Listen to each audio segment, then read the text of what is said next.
The Mamta you're seeing now, she wasn't always like this. About 5 years ago, she was a different person. Mamta had given up, feeling angry and frustrated with life.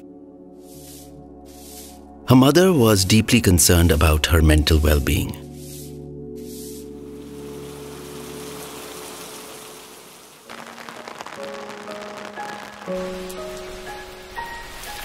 वयाच्या 22व्या वर्षापासून आपल्या आयुष्याला सुरुवात होते, परंतु माझं आयुष्य कुठेतरी थांबलं असं मला वाटायला लागलं. माझा नवरा सतत मला दारू पिऊन मारहाण करत असे. मला घरचं कुणीच नसल्यामुळे माझ्यावर मानसिक ताणतणाव खूप करायचा. मी सतत टेन्शनमध्ये राहायची, नाही केस विंचारायची, नाही आंघोळ करायची. गरोदर महिन्याच्या 3ऱ्या महिन्यापासून माझ्या आणि माझ्या बाळाची त्याने जबाबदारी घेण्यासाठी नकार दिला. Mamta's mother was a member of a Prasad self-help group. After learning about it from her mother, Mamta joined a self-help group in 2015. एकत्र त्यांचे सण पण साजरा करतात आणि काय काय कार्यक्रम. मी माझ्या बचत गटातून माझ्या बाळंतपणाकरिता कर्ज घेतले. त्याच्यानंतर माझी डिलिव्हरी झाली. मी एक मुलीला जन्म दिला. After the birth of her daughter Aradhya, Mamta felt even more vulnerable and lonely as there was no one to anchor her. माझा खर्च आई कसं करेल याचं मला खूप टेन्शन वाटू लागला. आता आई पण एकटी आहे, मी पण एकटी आहे, तर हा खर्च कसा करायचा. सरांनी मला विचारलं होती की तुला काही मदत दिली तर तू करशील का. एखादी महिला कमजोर आहे, निराधार आहे, तर तिला कशा प्रकारे आधार देतात आणि आपलं आयुष्य पुढे नेतात.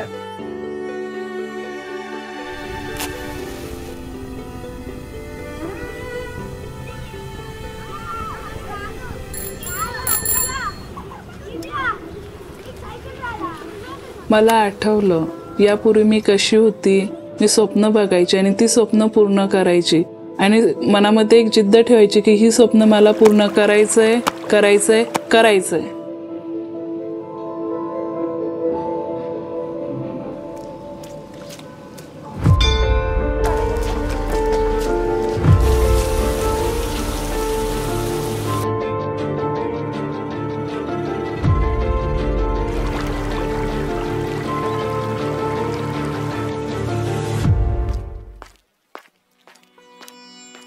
पालेभाज्यामध्ये आपल्याकडे मेथी आहे, पालक आहे, चुका आहे आणि वेलवर्गीय पण आहे की ज्याच्यामध्ये दोडका आहेत, कारली आहेत, अजून काय म्हणतात त्याला, कोसावळा, ते पण आहे.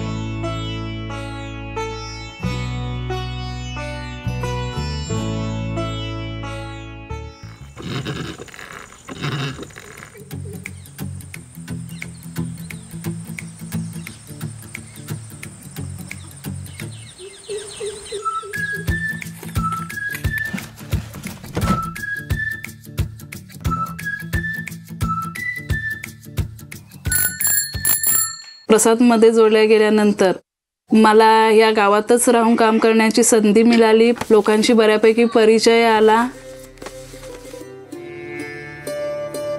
तसं मी काम करायला शिकली, केलं. माझी मनस्थिती खूपशी चांगली झाली. बचत सांगा तुमची किती? 100 रुपये बचत. व्याज किती? बचत गटाच्या महिलांशी कसं संवाद साधायचा, हिशोब कसा करायचा.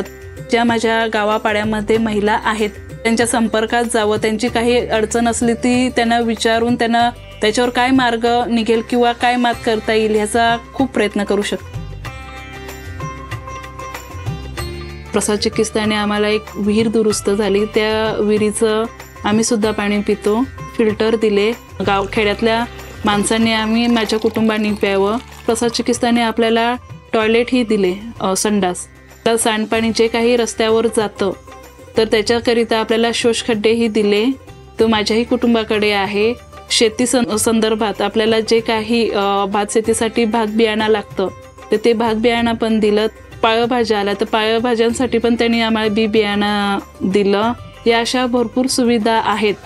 Over the next few years, Mamta worked diligently through the self-help groups on her farm's produce and her skills in making earnings.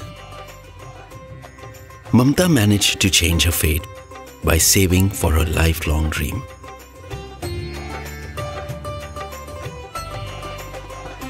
प्रसादमध्ये जोडल्यानंतर जो काही कामाचा मला मोबदला मिळायचा, मी असं ठरवलं की जे काही माझ्याकडे पैसे जमा होतात तर एक RD अकाउंट ओपन करून महिना मी 1000 रुपये भरायची, तिथे मी 2000 भरण्याचा प्रयत्न केला.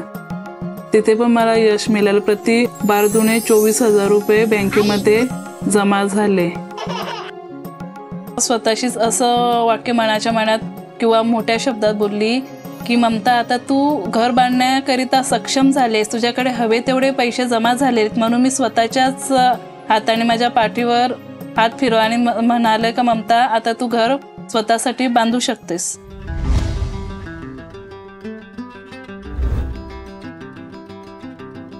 प्रसादचे खूप मोठे, जेवढे मी आभार मानले तेवढे कमीच आहेत माझ्या मतीने. मला प्रसाद मिळाला म्हणूनच मी गावातच राहून माझ्या आयुष्याला पुढे सुरुवात केली. Prasad has stood beside the Karpat family for 3 generations. Mamta's mother Vithabai, Mamta, and her daughter Aradhya.